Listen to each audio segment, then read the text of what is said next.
Hola, hola chicos y chicas, bienvenidos a una nueva clase de herramientas para Big Data. En la clase de hoy lo que vamos a estar haciendo es, vamos a terminar la parte práctica del Medium Data, de lo que estábamos hablando. ¿Ok? Es decir, en la clase de ayer pudimos ver un poquitito cómo comprimir los datos en un arreglo para cargarlo en la memoria RAM, cómo seleccionar solamente ciertas columnas en un CSV para no seleccionarlas todas. También empezamos a ver un poquitito del procesamiento por lotes con SAR, que era una herramienta que se utiliza para eso, para guardar un arreglo por pedacitos y luego poder procesar el arreglo por pedazos. Dijimos que se guardaba en un directorio donde cada pedazo era un archivo. Y si yo no guardaba algo en un pedacito, no se almacenaba ese archivo. Ya. A ver, ¿qué más vimos? Claro, esto aquí que vimos la compresión en pandas, en NumPy, etcétera. Entonces, hoy vamos a terminar esta parte viendo el procesamiento por lotes a la hora de procesar datos en pandas. Cómo podemos cargar un data frame por pedacitos. Y para finalizar vamos a ver el tema del indexado. Ya vamos a comparar un poco el rendimiento de las consultas sin indexado y utilizando indexado. Para que vean los tiempos y todas esas cosas. Ok. Entonces, a ver. Primeramente, acá Pandas tiene, cuando leo un CSV o lo que sea que lea, siempre tiene un parámetro que es bien poco utilizado, pero es bien útil cuando tenemos archivos muy grandes, que se llama chunk size. ¿Ok?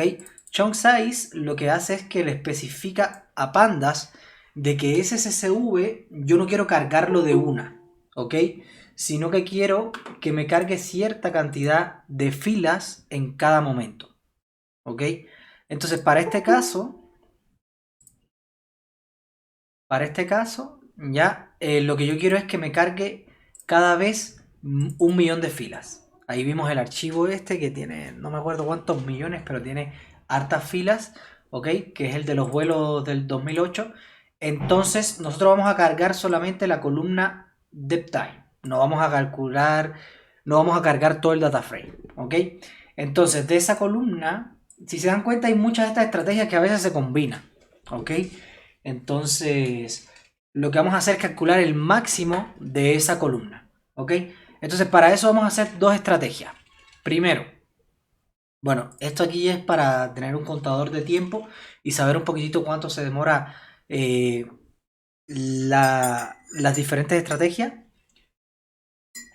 ya sea cargar por lotes o cargar de una nomás, ¿ya? Y también el cálculo del valor, a ver si me lo da correctamente, ¿ya? Entonces, cuando yo le paso el parámetro de este chunk size, lo que me devuelve esta función es un iterable, es decir, es algo sobre lo cual yo puedo iterar. Entonces, si yo itero sobre ese algo, como se está haciendo acá, en la variable iteradora yo voy a tener en cada momento un data frame que va a tener como máximo esta cantidad. ¿Ya? ¿Por qué digo como máximo? Porque casi siempre en el último chunk hay menos de esto. ¿Ya? Por ejemplo, si hay 7.500.000 líneas, en el último solamente hay 500.000. ¿Ya? Cada vez que él puede me da un millón, pero ya después cuando las que me quedan al final me las da todas las que tiene nomás si no alcanzan a ser 1 millón. Entonces, aquí fíjense que yo en esta variable voy a tener el máximo todo el tiempo y lo que voy a hacer acá es calcular el máximo de ese chunk, ¿ok? Entonces me va a dar el máximo, el departure time, no sé si se acuerdan, pero este archivo tiene que ver con los vuelos, por lo tanto este es el tiempo de partida. ¿Ok? Entonces, aquí hay el máximo del millón de filas que me está llegando en este pedacito, ¿ya? Y luego ese máximo lo comparo con el máximo actual que tengo hasta ahora. Básicamente es un algoritmo de máximo de toda la vida, ¿ok? Lo que aquí tengo varios, saco el máximo de todos eso y después lo comparo con este entero de acá, ¿ya? Entonces, aquí tengo el máximo de el histórico más el máximo de el pedacito actual. ¿Ok? Entonces, en todo momento aquí voy a llevar el máximo hasta la posición actual. Y cuando salga del for, ese va a ser el máximo de toda la columna. ¿Ok? Entonces, lo otro que yo estoy haciendo es en pandas, cuando yo tengo un data frame, le puedo poner memory usage. Y memory usage lo que me da es como cuántos megas se lleva la columna, etcétera. Entonces, ¿por qué yo hago eso? Porque quiero ver en cada momento, cada pedacito, cuánto está utilizando de la memoria RAM. ¿Ok? ¿Por qué? Porque la memoria RAM utilizada durante estas iteraciones va a ser la máxima utilizada por alguno de los chunks. ¿Ok? Entonces aquí es lo que me da el max delay, el valor que me da, el tiempo que se demoró, ¿ya? Y bueno, también va a estar impreso en cada iteración cuánto se lleva de memoria RAM. ¿Ok? Entonces lo otro que hago acá es igual reiniciar el tiempo, cargar ahora el data frame, no por pedazos. Fíjense que estoy llamando a la misma función, pero no le estoy pasando este parámetro. ¿Ok? Entonces, como no le estoy pasando este parámetro, no tengo que iterar ahora. Simplemente lo guardo en una variable y listo. Ok, entonces ahí se va a cargar todo de una. Voy a ver cuánta memoria se va a llevar. Ok. Voy a ver cuánto es el máximo de esa columna. Para calcularlo, a ver si me coincide con lo de arriba. Y luego voy a ver cuánto tiempo se demoró. Ok. Esa es la prueba que vamos a estar haciendo ahora. Entonces,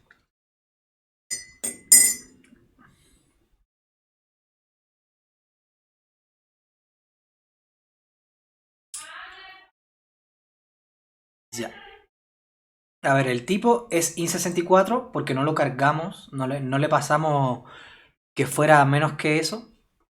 Entonces, básicamente, esta es la cantidad de bytes que se está llevando esa, cada pedacito. ¿Ok? A ver, básicamente, si se fijan, el primer pedacito se lleva esta cantidad de bytes, que esto sería, a ver cuántos ceros, 8 millones de bytes. ¿Ok? Si vamos a la calculadora,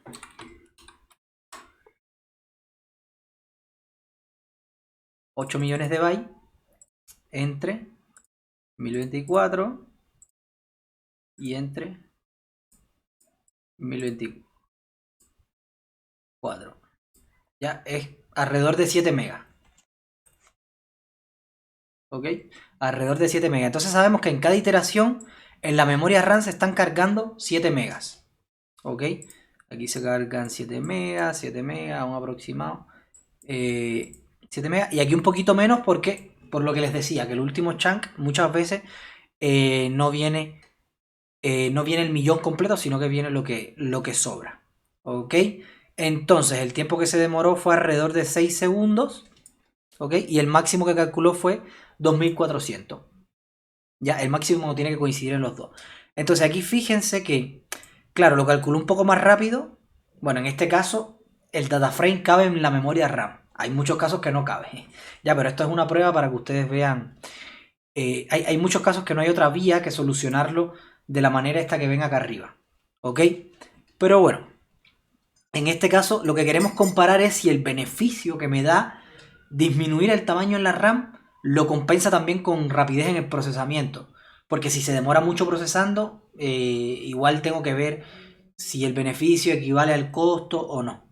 ¿Entiendes? Entonces, se demora un poquito más procesando porque igual tiene que ir cargando de a poco los chunks. No los carga todo de una y por lo tanto no tiene acceso a ellos en la RAM de una, sino que primero es un pedacito, después el otro, después el otro.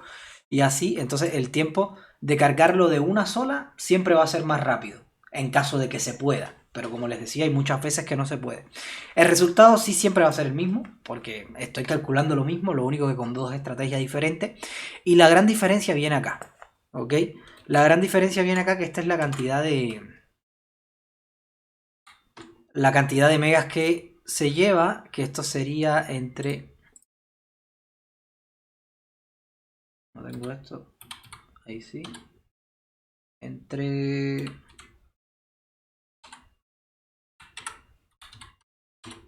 1024 es alrededor de 53 megas. Si se fijan, es casi 8 veces más de lo que se lleva iterando. ¿Ok? Entonces, con esta estrategia podemos reducir, bueno, en dependencia, eso depende mucho de los chunks y todo eso, porque por ejemplo, si yo reduzco los chunks, ¿ya? Si yo reduzco el tamaño del chunk, esto van a ser muchísimas iteraciones, ¿ya? Y no se va a llevar casi memoria RAM. Lo malo es que no se va a llevar casi memoria RAM, pero se va a demorar mucho más, ¿ya? Porque va a tener que hacer mucho más lecturas a disco, ¿ya? Es decir, voy a ponerlo a correr y lo voy a cerrar porque igual se va a demorar harto, yo creo. Pero para que vean un poquitito. Bueno, ahí igual no se demoró tanto. Pero bueno, aquí 8000. 8000 es casi 8K. ¿No? Es menos de 8K. Es como 7K. 7 kilobytes. ¿Ya? Lo que claro, mira, se demora. Bueno, igual estoy imprimiendo. A lo mejor si no imprimiera. Si no imprimiera, se demorara menos, ¿ves? A ver, si no imprimo esto. Vamos a correrlo ahora sin imprimir. A ver si. Igual se va a demorar rato, yo creo. Porque ahora va cargando del disco duro de 1000 en 1000. ¿Ok? Entonces ahí ustedes tienen que buscar el balance. Tienen que buscar el balance y decir, bueno, este es un archivo que estamos jugando con él. Ese archivo se lleva como 600 megas y cabe en una memoria RAM ahora. Y más todavía que estamos utilizando solamente esta columna. ¿Ok? Entonces, como estamos utilizando solamente esta columna, solamente estamos ocupando como 53 megas. ¿Ok? Pero recuerden que hay veces que hay archivos que son mucho más grandes que eso. Hay archivos que se llevan, qué sé yo, 20 gigas y ustedes tienen 4 gigas de RAM. Entonces no les queda otro remedio que hacerlo por esta vía. ¿Ya? Ahora, si tienen 4 GB de RAM, tienen que ver más o menos cómo pueden ajustar el chunk size para que quepa dentro de la RAM, pero que no sea tan chico. Es decir, que quepa dentro de la RAM, pero justito, porque mientras más chico sea el chunk size, más se va a demorar. Si se fijan aquí, ya la diferencia fue mucho más en tiempo. Aquí se demoró 35, casi 36 segundos, y aquí se demoró solamente 5 segundos. Entonces eso, mientras más reduzcan el chunk size, menos van a ocupar en memoria RAM, pero más se va a demorar. ¿Ok? Entonces tienen que buscar un poquito un balance. ¿Ya? Por eso era que yo había puesto 1.000.000, porque 1.000.000 son 7 megas, me cabe bien en la memoria RAM y el costo adicional en el tiempo no es tan grande. ¿Ya? Entonces eso es súper importante. ¿Ya? Porque tienen que tener en cuenta que cada vez que está leyendo este millón de líneas está accediendo al disco duro. Y acceder al disco duro es mucho más lento que acceder a la memoria RAM. Entonces cuando él lo carga acá, él todo lo carga de una en la memoria RAM. Por lo tanto, al cargarlo todo en la memoria RAM de una, lee el disco duro solamente una vez. No tiene que después estar volviendo a leer y volviendo a leer. Ya. Entonces, eso es súper importante. Que cuando definan un chunk size, vean un poquitito el balance ahí. Como les digo, es como que ustedes pueden poner un chunk size de 1, ¿ya? Y van a tener todo el rato, bueno, en este caso parece que es un entero de 64 bits. Un entero de 64 bits es 8 megas. No, 8 megas, 8 megas no, 8 bytes, ¿ya? Por lo tanto, si cargan de uno en uno, el chunk size lo crean de 1, va a estar cargando todo el rato 8 bytes nomás en su memoria RAM, ¿ya? Pero 8 bytes, cada vez que cargue 8 bytes, después va a tener que leer de nuevo el disco duro y 8 bytes más. Leer de nuevo el disco duro. Entonces, si se dan cuenta, no es factible eso. Porque está bien, ya se están llevando casi nada en memoria RAM, se están llevando 8 bytes. La memoria RAM ni lo va a sentir. Pero van a tener que estar haciendo casi 1.000.000 de lecturas al disco duro para procesar 1.000.000 de datos, ¿ok? 1.000.000 de filas, ¿ya? Y en este caso que son 7 millones y tanto, debería ser 7 millones de lectura de disco duro, que es insostenible. ¿Ya? Entonces está bien, no va a ocupar casi RAM, pero se va a demorar mucho. Entonces tienes que ver, por ejemplo, y decir, ya, mi memoria RAM es de 4 GB, digamos. Entonces van al Task Manager y dicen, ya, mi memoria RAM más o menos cuánto tiene libre, porque igual el sistema operativo siempre me consume un poquitito de memoria RAM. Ustedes dicen, ya, mi memoria RAM cuánto tiene libre, no sé, 1 GB. O tiene 2 GB, pero yo quiero que mi programa ocupe 1 GB para que no se quede pegado el computador o para lo que sea. Ok, 1 GB. Entonces, mi columna o las columnas que voy a sacar, ustedes tienen que calcular un poquitito. Por ejemplo, en este caso, el dev time es entero 64. ¿Ok? Es decir, cada datito de eso se va a llevar 8 bytes. ¿Ok? Entonces ustedes dicen, ok, mira, yo tengo... Déjenme poner la científica para que los datos me salgan exactos. Ya, entonces yo tengo, por ejemplo, 1 GB. En 1 GB, ¿cuánto cabe? Cabe 1024 megas, ¿cierto? Entonces 1024 megas son 1024 bytes por 1024 bytes, eso es 1 KB. Por 1024, ¿ya? Eso es 1 mega, ¿ok? Por 1024. ¿Ya? A ver, 1024 es un kilobyte, ¿ok? Por 1024 es 1 mega, por 1024 es 1 GB. Entonces, esas son la cantidad de bytes que caben en 1 GB, ¿ok? Entonces ustedes dicen, ok, estas son la cantidad de bytes que caben en 1 GB. Entonces yo tengo, cada dato mío se lleva 8 bytes. Entonces, ¿cuántos datos yo puedo cargar? Es esto entre 8. Entonces yo puedo cargar 134.217.728. ¿Ya? Y ahí si quieren pueden ser un poquito conservador y decir 100 millones. ¿Ya? Ahora, si van a cargar más de una columna, tienen que decir, ok, la primera columna... ¿acá le puedo dar control Z? No. Pero acá el historial... ¿Cómo puedo regresar? Ahí está. Ya, ustedes dicen, ok, tengo una columna que es de entero de 64, tengo otra columna que es de entero de 8 bits, tengo otra columna que se lleva, qué sé yo, a ver, ¿qué otra columna puede ser? Otra que es de 32, y entonces ahí tienen que sacar una fila de eso, cuántos bytes se lleva en total. Entonces sería los 8 del entero de 64, más el byte de la columna que se lleva un solo byte, más los 4 de la otra que se lleva 4 bytes. Entonces serían 13 bytes. Y entonces aquí en vez de dividir esto por 8, sería dividirlo por 13 bytes. ¿Ya? Y esta es la cantidad de filas que puede tener. ¿Ok? 82.595.524. ¿Ya?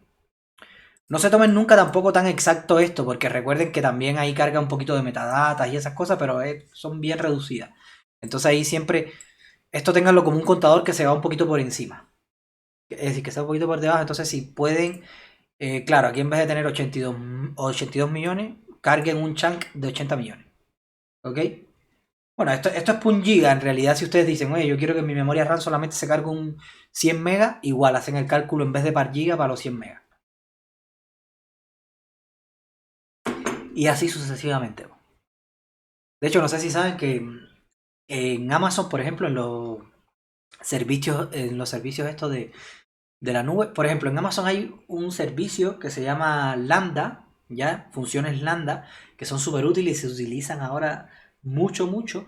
Y las funciones Lambda cobran por la cantidad de memorias que aloja. Mientras más memoria RAM tú le asignes a un Lambda, más caro te sale la ejecución por...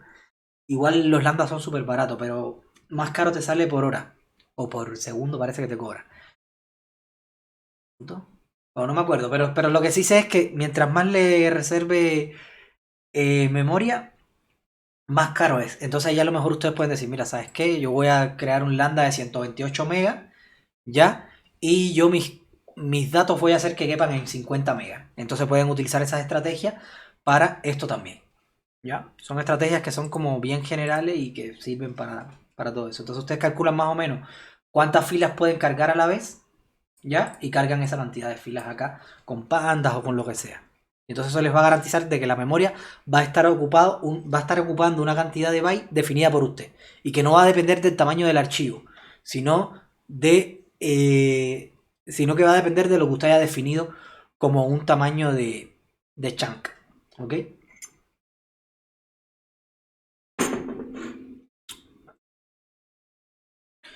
Ok, entonces con eso estaría lista la parte de ejecución por lote. ¿Ok? Entonces ahora vamos un poquitito a lo que es el indexado. Aquí voy a comentar esto y les voy a ir explicando función por función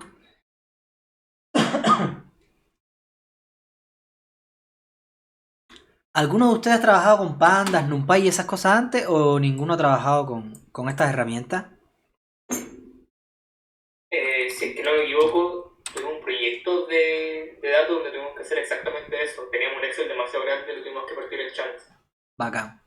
Ya, pero han trabajado con pandas y NumPy, ¿no? Es No, que, sí, Pandas y NumPy claro, de hecho, NumPy desde el primer año y Pandas en ese proyecto, que fue como el tercer, cuarto año.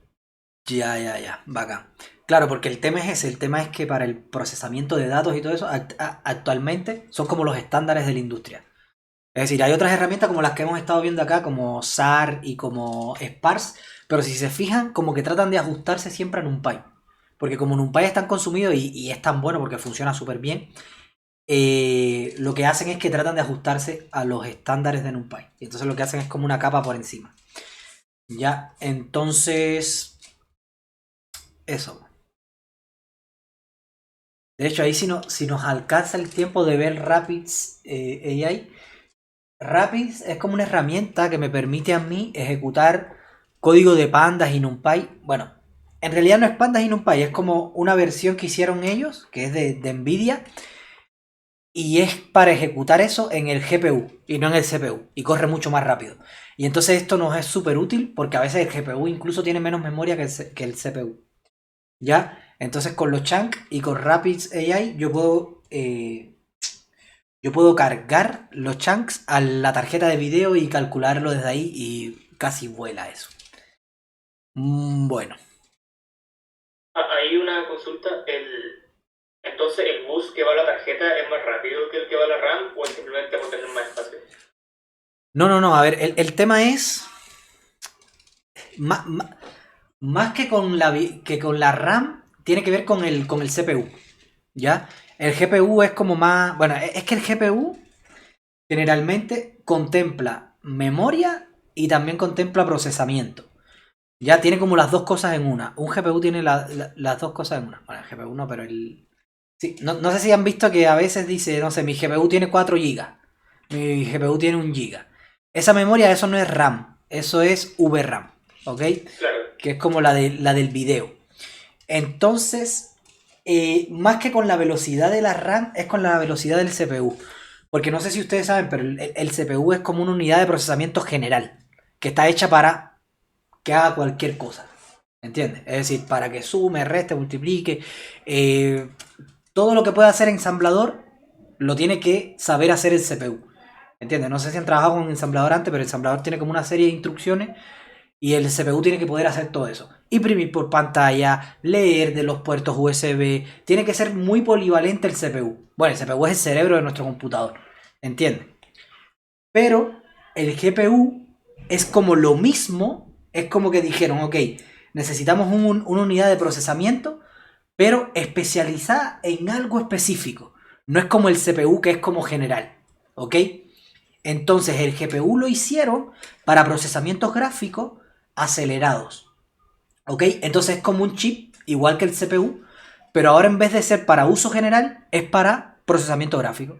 ¿Ya? ¿En qué se traduce esto? De que el GPU multiplica matrices muy rápido. ¿Ya? Multiplica matrices muy rápido. En resumen es eso.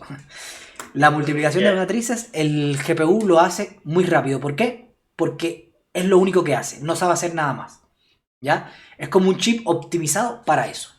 Porque, bueno, los gráficos por computador y todo eso, no sé si después algún día se interesan en eso y se meten más en el tema, no son más que multiplicaciones de matrices, los objetos los multiplican de matrices para trasladarlos, rotarlos, hacerle transformaciones, etcétera. Son puras multiplicaciones de matrices.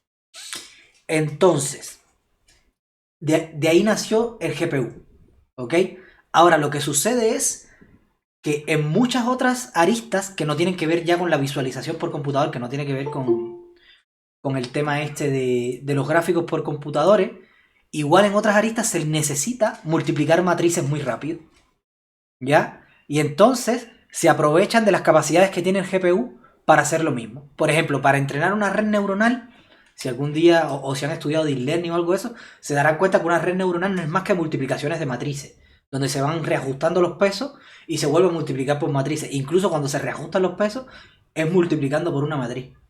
¿Entiendes? Entonces, por eso es que el entrenamiento de las redes neuronales en un GPU vuela prácticamente, corre mucho más rápido que en el CPU.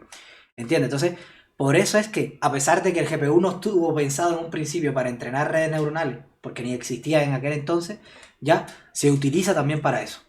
Incluso para el minado de Bitcoin, porque el minado de Bitcoin lo que trata de hacer es muchas operaciones por segundo, pero son operaciones que, por ejemplo, la red Bitcoin pone como un problema, ¿ya? Un problema que tiene que ver con un protocolo de encriptación ahí. Entonces, lo que pasa es que ese protocolo, como no se puede descifrar, lo que hay que hacer es tratar de encontrar la solución por fuerza bruta. No hay otra manera de hacerlo que hacerlo por fuerza bruta. Entonces, el primero que encuentre la solución es el que se le dan los bitcoins de ese problema. ¿Entiendes? Entonces, la persona que pueda hacer más procesamientos por segundo tiene más probabilidades de encontrar la solución a ese problema que está poniendo la red de Bitcoin. ¿Entiendes? Y resulta ser que esas operaciones en el GPU se pueden hacer mucho más fácil que en el CPU. ¿Entiendes? Entonces, por eso es que se ocupan los GPU para minar Bitcoin y no los CPU. Los CPU se pueden ocupar igual, pero claro, darían muchas menos operaciones por segundo. Y no es la idea es maximizar la cantidad de operaciones por segundo porque maximiza la probabilidad de que te toque a ti un Bitcoin. Entonces por eso es que ustedes ven que los GPU se utilizan en muchas partes de la computación, pero en primera instancia se crearon para los gráficos, ¿ya? Por la multiplicación de matriz y todo eso. Pero ahora resulta ser que las matrices son transversales a la computación y por lo tanto todo lo que ocupe matrices u operaciones que estén relacionadas con ellas y tengan que ser rápidas, se pueden realizar en el GPU, ¿ya? Entonces lo primero que hizo CUDA, cuando vio que el GPU había gente ya que lo estaba hackeando, entre comillas, ¿no? Porque la gente lo cogía y lo manipulaba de cierta manera para aprovechar sus beneficios. Entonces Nvidia lo que hizo fue que sacó una librería que se llama CUDA. CUDA, que es CUDA, ¿ya? Y CUDA es una librería que les permite programar para el procesador, ¿ok? Lo que pasa con esta librería es que te permite programar en C++, ¿ya? Entonces, C++ no es que sea tan utilizado como otros lenguajes como Java y Python, ¿entiendes? Es decir, C++ lo ocupan harto igual, se ocupa mucho en el mercado, pero no tanto por el programador promedio, ¿ya? Sino más bien por los que hacen, qué sé yo, driver o computación de alto rendimiento o procesamientos de gráficos, esas cosas. Entonces, CUDA, sí, vino como a solucionar el tema para programar en GPU siempre que utilizara C++. Entonces, esta que yo les mencioné que es Rapids, es como un wrapper sobre CUDA y les permite programar en Python para el GPU. ¿Ok? Entonces eso. Por detrás lo que hace es utilizar CUDA. De hecho, para utilizar Rapids parece que tienes que tener instalado CUDA y todo eso. Porque en realidad es como una capa por encima que cuando ustedes programan en Python, lo que él hace por detrás es llamar a CUDA para que se comunique con el GPU. ¿Ya? Y Rapids también es de Nvidia. ¿Ya? Pero un poco eso. Eso es lo que pasa con los GPU. Claro, pero siempre veía, no sé, en las tarjetas que eran más, o sea, al Enterprise, que los videojuegos siempre salían que tenían unos CUDA Core, un núcleo CUDA, que eso significa que son para programar ahí en CUDA. Claro, la versión del CUDA que está corriendo sobre eso. Porque el tema es que los que hacen los motores de videojuegos, ¿ya? No programan en ensamblador, sino que programan en C++. Entonces, en realidad, lo que hacen es programar con CUDA. ¿Entiendes? Es decir, no estoy hablando del que programa en Unity ni nada de eso. El que programa en Unity, no sé, programa en C# o en lo que sea. Pero en Unity como tal, ya, por debajo está implementado en CUDA. Y en sí, todas las cosas que utilizan las tarjetas de video de Nvidia, que prácticamente es monopolio en el mercado, utilizan CUDA.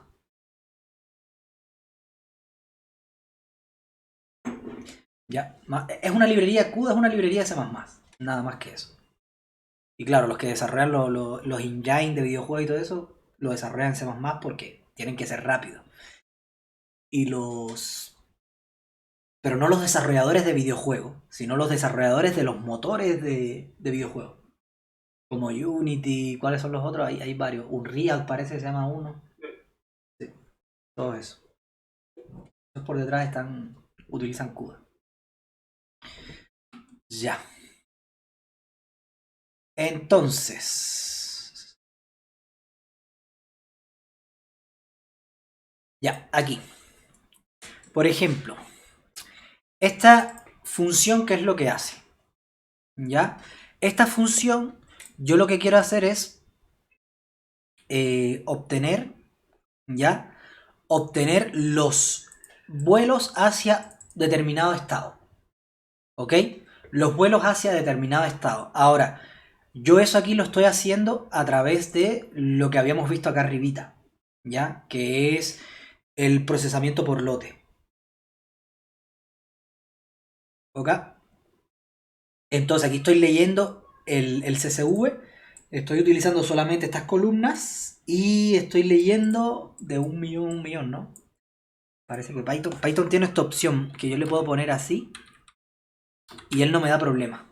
¿Ya? Yo puedo poner esto cada 3 dígitos y él no me da problema. Pero eso parece que es a partir de cierta versión de Python. Pero yo tengo la 3.8, así que a mí me debería funcionar. Ahí después si ustedes en la versión de Python, si les funciona, parece que a partir de la 3.5, no me acuerdo. Pero es eso mismo, como para tener idea de cuál es el número.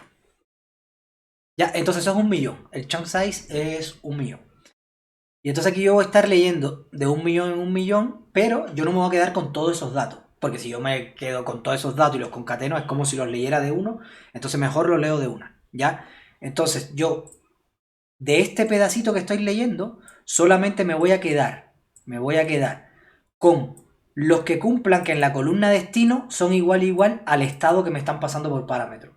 Entonces, por ejemplo, si aquí yo paso como parámetro DAL, que es Dallas, ya, según nosotros estuvimos viendo, porque ya con este archivo hemos trabajado, incluso cuando trabajamos con el chat de Linux, si aquí lo que me pasa es DAL, entonces eso lo que quiere decir es que cuando se cumpla esta condición, ya, yo me voy a quedar del chunk actual, me voy a quedar solamente con los que cumplan esta condición. ¿Ok? Y entonces el pd.concat lo que va a hacer es concatenarlos todos ellos. ¿Ya? Entonces esto es un poquitito... fíjense que aquí no se va a cargar todos los datos en la memoria de uno. ¿Ya? Porque acá se va a estar cargando los que cumplen la condición hasta el momento. ¿Ya? Los que cumplen la condición hasta el momento. Además de los datos del chunk actual. ¿Ok? Es decir, se carga el primer chunk y de ese chunk me quedo solamente con los datos que cumplen esta condición. Después se carga el segundo chunk y me quedo con los datos que cumplen esa condición, pero fíjense que lo estoy concatenando todo el rato. ¿Ok? Aquí a la función concat yo le puedo pasar un for que él sabe cómo funciona. ¿Ok? Entonces eso, aquí en memoria RAM yo voy a tener lo que va a cargar, es decir, lo que se va a llevar un chunk de esto en memoria, que me imagino que va a ser flight number, por hay que ver de qué tipo es esto. Pero tendría que ver cuántos bytes se lleva cada columna de esta, un elemento en cada columna de esta, y multiplicarlo por 1.000.000. ¿Ya? Entonces, básicamente es eso que se va a cargar en memoria y además de lo que estoy llevando hasta ahora concatenando. ¿Ya? Por ejemplo, el último chunk sería todo lo que se lleva el último chunk más el rastro de los que cumplen esta condición. ¿Ok? Ya. Entonces eso me permite cargar los que cumplen esta condición sin tener que tener todo el data frame de una en la memoria RAM. ¿Ya? Ok, entonces esto es una cosa. Este es el index data, que aquí estoy ocupando una librería que se llama SQLite 3. Esa librería viene por defecto en Python, no tienen que instalar nada. Eso simplemente ponen import SQLite 3 y ya viene. Ok, de hecho cuando ustedes tienen bases de datos pequeñitas, es súper útil trabajar con SQLite 3 porque no necesitan instalar un servidor ni nada. Y entonces tienen ahí como una base de datos que es como un archivo, ¿ya? Y pueden acceder a ella a través de SQL y hacer todo lo que hacen con una base de datos normal. Y esa base de datos va a ser un archivo dentro de su servidor. No van a tener que crear otro servidor para base de datos ni nada por el estilo. ¿Ya? Ahora, yo aquí voy a decir, ok, le voy a decir sqlite.connect y aquí le paso dónde está la base de datos. En este caso no hay nada creado, cuando se conecte la primera vez lo va a crear él mismo, ¿ya? Si no existe este archivo, él lo va a crear. Y si ya existe, lo que va a hacer es cargarlo. ¿Ok? Entonces aquí obtengo la base de datos y aquí estoy leyendo en chunk esto mismo de ahí. ¿Ok? Es decir, estoy haciendo lo mismo que acá. Ahora, lo que en vez de concatenarlo, los estoy pasando para la tabla vuelos dentro de esta base de datos. ¿Ok? Los estoy pasando a la tabla vuelos dentro de esta base de datos si existe append. ¿Ok? Esto pónganlo no más, porque claro, esto va a funcionar para este caso. ¿Ya? Es decir, cuando estamos trabajando con SQLite y pandas, esto funciona nomás. ¿Ya? Y por último, y aquí yo tengo la base de datos, aquí yo leí todo lo que hay en el data frame y lo inserté en la base de datos. ¿Ya? Entonces, a ver, esto más que nada es, si existe algún dato, entonces agrégalo al final de la tabla. ¿Ya? Porque aquí yo puedo decir, oye, si existe, limpia la tabla y guarda los datos nuevos. Ya, es decir, sobrescribe. Ahí puedo definir diferentes comportamientos. En este caso el comportamiento que quiero definir es que concatene todo al final, para que me inserte todo. Y aquí por último, una vez que inserté todo, ¿ya? Una vez que inserté todo en la tabla, yo quiero crear un índice, ¿ya? Y esto es SQL. Es SQL. Ustedes saben que el SQL es diferente según si sea SQLite o MySQL o Postgre, etcétera, etcétera. Entonces, en SQLite, cuando yo pongo create index, ¿ya? Yo le paso aquí el nombre de la columna, que yo quiero utilizar como index y le digo en qué tabla queda esa columna. ¿Ok? Entonces aquí yo estoy diciendo, mira, crea un índice en la columna dest que está en la tabla vuelos y se llama dest. ¿Ok? Y entonces ahora lo que va a hacer es que va a haber un índice que se va a llamar dest y se va a llamar igual que la columna y va a tener como metadatos que me va a permitir a mí acceder a los datos de manera más rápida. ¿Ya? Esto era lo que hablamos cuando vimos la parte teórica, ¿no? De que si yo digo, ya, ahora quiero los vuelos que tienen como destino Dallas. Entonces, si ya está indexado por el destino, entonces cuando él lo cargue de la base de datos, no me va a cargar todos los datos, sino que me va a cargar solamente estos datos porque los tiene indexados y sabe dónde buscarlos. ¿Ok? Indexado es que los tiene de alguna manera ordenados, entonces sabe cuál es el primero, cuál es el último y sabe cómo devolverme ese pedazo, ¿ya? Lo último es, cuando yo termino de trabajar con una base de datos, la tengo que cerrar, ¿ok?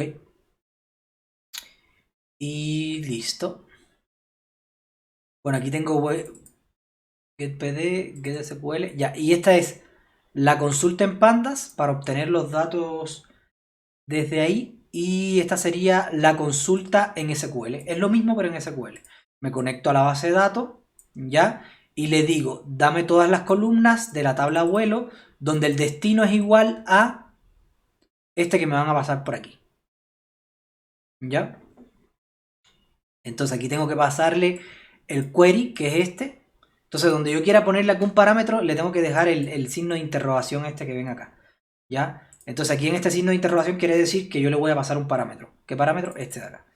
¿Ya? Entonces aquí le paso la query, le paso la conexión a la base de datos, que fue esta que establecí acá, y los parámetros que hay que insertar dentro de esa query. En este caso sería el estado. Yo aquí puedo poner más parámetros. Ya aquí yo puedo poner and, es decir, es destino y... No me acuerdo si es esto, pero le puedo poner algo así como and departure igual a... Le puedo poner esto otro, ¿ya? Le puedo poner varios parámetros acá. Y entonces aquí en vez de pasarle estado nomás, tendría que pasarle también el de dónde sale. ¿Ok? Le tengo que pasar aquí dos parámetros. En dependencia de la cantidad de signos de interrogación que yo ponga dentro de la query, es la cantidad de parámetros que tengo que pasarle. ¿Ok? Bueno, en este caso lo voy a dejar tal cual está, con un solo parámetro, porque solamente necesito el estado hacia dónde quiere ir. Entonces, lo bueno de esta query es como ya yo tengo indexada la base de datos, ¿ok? Yo tengo indexada la base de datos por esta columna que yo estoy preguntando, entonces él no me va a cargar todo lo que hay en esa columna, ¿ya? Si yo no tuviera indexado eso, él me tiene que cargar todo y después hacer el filtro. Entonces no gano mucho ahí en cuanto a la RAM. Ahora, sin embargo, como ahora está indexado, él cuando ejecuta este where para ver cuándo se cumple la condición, lo va a ejecutar mucho más rápido y me va a devolver solamente lo que yo necesito. ¿Ok? Entonces, listo, aquí voy a obtener los datos y fíjense que Pandas también me permite acceder a una base de datos a través de SQL. Pandas es como bien versátil. Aquí cierro la conexión a la base de datos y retorno los datos. ¿Ya? ¿Por qué lo leí con Pandas? Para que estuviera como data frame y poder retornar un data frame. Ok. Entonces, fíjense lo que estoy haciendo acá. Acá estoy diciendo, voy a empezar a leer el tiempo y estoy diciendo, mira, dame el data frame que te devuelve este método. Este es el método que lee desde pandas en chunk, en pedacitos, ¿ya? Y dame todos los vuelos que van hacia Dallas. Listo. Ya, el tiempo que se demoró pandas es esto, ¿ok? Y aquí voy a imprimir el head para ver si más o menos me da bien, me da igual que lo otro, ¿ya? Entonces, aquí reinicio el tiempo, ¿ya? E indexo los datos, ¿ya? E indexo los datos, que es esto de acá. ¿Ya? Indexar los datos quiere decir, leo todos los archivos, leo todo el archivo, lo paso a una base de datos e indexo según la columna que yo quiera. Ojo, aquí yo puedo indexar por varias columnas. Aquí en este caso yo creé el índice dest, pero ahí ustedes pueden crear el índice origin, por ejemplo. Y ustedes pueden en una base de datos crear tantos índices como ustedes quieran, ¿ya? Entonces ahí pueden, qué sé yo, crear un índice origin, porque a lo mejor después quieren hacer consultas sobre el origen también, lo que sea, ahí pueden crear todos los índices que quieran. Ahora, ojo, porque crear un índice, mientras más datos tenga, más costoso es. Bueno, eso lo vamos a ver ahora.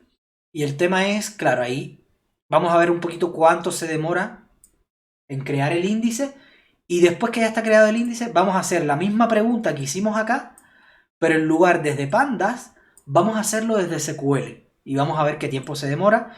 Y después vamos a tener el head de ese data frame a ver si me coincide con el que me dio pandas. A ver si está haciendo exactamente lo mismo. Ok, entonces vamos a ejecutar esto.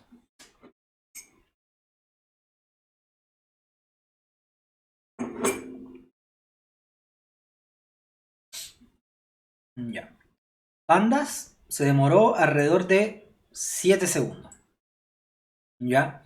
Y me devolvió, bueno, el head, aquí si ven el head, bueno, ahí, fíjense acá a la izquierda que apareció un nuevo archivo. Y bueno, van apareciendo estos que son como metadatos temporales que va utilizando SQLite para funcionar. Pero este nuevo archivo que creó es la base de datos. Pues cuando yo la leí y no la encontró, la creó. ¿Ya? Entonces, aquí ya tengo la base de datos creada. Fíjense, ahí ya terminó. Fíjense en una cosita. Primero, Pandas se demoró 7 segundos. ¿Ok? Tampoco tan terrible porque son 600 megas. Ya, pero en una cosa que sean 6 gigas, ya estos 6-7 segundos se convierte... ¿En cuánto se convierte? A ver, si son 6 megas. 6 megas, si yo esos 6 megas los llevo a 6 gigas, serían como por 1024, ¿no? Entonces algo que se lleve 6 gigas debería ser como esto por 1024. Ya es una cosa más seria, ya se va a demorar varias horas, ¿no? Entonces, de esto también habíamos hablado antes. Pero bueno, aquí parece que está funcionando, porque fíjense que en el destino, en todos lados aparece puro Dallas, no aparece ningún otro destino. Entonces parece que está funcionando al menos, ¿ya? Se demora 7 segundos para 600 megas, pero bueno. Es decir, se está demorando alrededor de un segundo por mega, si hacemos ahí una comparación más o menos. Pero fíjense en esto, el indexado se demora 30 segundos. El indexado es costoso indexar, ¿ya? Pero fíjense en la consulta. La consulta no se demoró nada. Es decir, yo puedo hacer ahí casi 3 consultas por segundo. En un segundo puedo hacer 3 consultas. Sin embargo, haciendo 3 consultas con pandas, ya me llevé casi los 30 segundos. No, los 30 no, porque 3 consultas en panda aquí sería como 20, claro. Es decir, haciendo 5 consultas. Claro, 5 consultas o 4 consultas ya me llevaría casi 30 segundos, que es lo que me demoré en hacer el indexado. Entonces, esto es lo que le comenté cuando vimos esto de manera teórica, que es que el índice sí es tardado, se demora, pero si yo tengo un archivo grande y yo lo quiero indexar, ¿ok? Yo puedo dejarlo ahí y que corra y que se demore, no me importa, porque después me va a traer un beneficio brutal. Que el beneficio brutal se ve en la comparación de estos tiempos.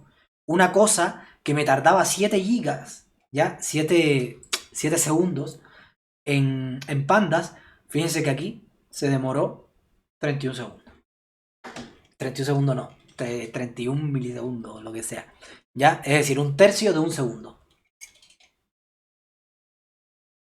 ¿Ya? Para que vean la potencia de utilizar este tipo de indexado. ¿Ok? Y utilizarlo en Python es casi transparente.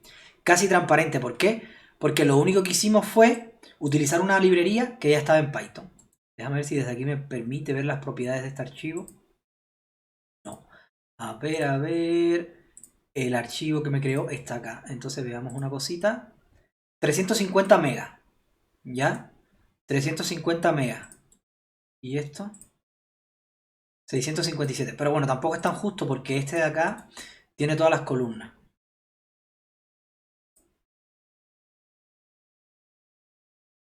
Tiene todas las columnas. Sí, igual si yo hubiera puesto todas las columnas en la base de datos, igual tendría sentido que se llevara un poco más la base de datos que este. Porque la base de datos además tiene algunos metadatos y cosas así. ¿Ya? Entonces, van a tener quizás un archivo que se lleve un poquito más, pero va a estar en el disco duro y va a estar indexado. Por lo tanto, la lectura del disco duro, cuando ustedes lean de disco duro filtrando por la columna que indexaron, no va a cargar todo del disco duro, sino que va a cargar solamente los que cumplan esa condición. Porque ya está indexado, entonces él va a saber dónde buscar desde un principio y dónde termina eso que está buscando. ¿Ok? Entonces básicamente esa es la potencia del tema este de los indexados. Ok. Entonces chicos, nada, con esto damos por finalizado la parte de Medium Data. A ver, resumiendo un poquito todas las cosas que hemos visto hasta ahora, porque ya en la clase que viene ya vamos a empezar con las herramientas de Big Data como tal.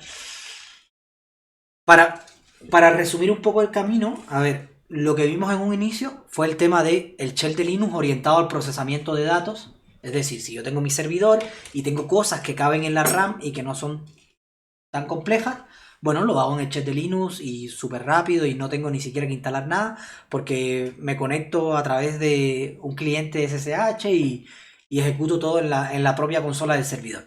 Listo. Ahora, lo otro que dijimos fue, bueno, eso es cuando te cabe en la memoria RAM, pero hay muchas veces que yo tengo datos, que son 10 gigas de datos, una cosa así, que no caben en la memoria RAM, pero a lo mejor son suficientes para no tener que utilizar herramientas de Big Data, porque las herramientas de Big Data, lo bueno que tienen es que son muy buenas procesando grandes volúmenes de datos, ¿ya? Pero a medida que el volumen del dato va reduciéndose, no son tan buenas las herramientas de Big Data, ¿ok? Es decir, por ejemplo, si yo corro este archivo 2008.csv yo lo corro en un clúster de Hadoop, ¿ok? Probablemente correrlo aquí en mi máquina, si cabe en la memoria RAM, va a ser mucho más rápido que correrlo en un clúster. ¿Por qué? Porque el clúster lo divide en pedacitos, ejecuta cada pedacito, ¿ok? Ahora, a medida que va aumentando el tamaño del archivo, es cuando más se ve la potencia de las herramientas para Big Data. Entonces lo que yo les dije, bueno, hay veces que hay un término medio, ¿ya? Entre las cosas que caben en la RAM y las cosas que son aptas para herramientas de Big Data. Hay como un término medio ahí que pueden ser cubiertas con estas estrategias que hemos estado viendo, ¿ya? Entonces estas estrategias toman los archivos que son grandes, no caben en la RAM, pero utiliza algunos truquitos para hacer que quepan. O lo lee por pedazos, o los comprime, o los lee por pedazos y los indexa. Y una vez que los indexa, cuando filtra, ya no los lee todos en la RAM, sino que lee solamente los que cumplen la condición. Entonces, con esos truquitos, yo puedo hacer que datos que normalmente yo no puedo procesar en mi RAM, no los puedo cargar con pandas, ni con NumPy, ni nada por el estilo, estos truquitos hacen de que yo los pueda cargar y los pueda procesar súper rápido y sin necesidad de herramientas para Big Data. ¿Ya? Entonces, en la próxima clase vamos a empezar a ver herramientas para Big Data que son las que se ocupan cuando ya estos trucos no me sirven. ¿Ok? Y cuando estos trucos no me sirven, cuando ya yo tengo gigas y gigas de data y teras de data y cosas así, que ahí ya voy a necesitar un clúster para almacenar los datos, para procesarlo en tiempo eficiente, etcétera, etcétera. Y entonces ahí vamos a empezar a ver la teoría de todo eso la clase que viene, que empezamos con Hadoop. ¿Ok? Entonces nos vemos la clase que viene. Que les vaya excelente. Chao, chao.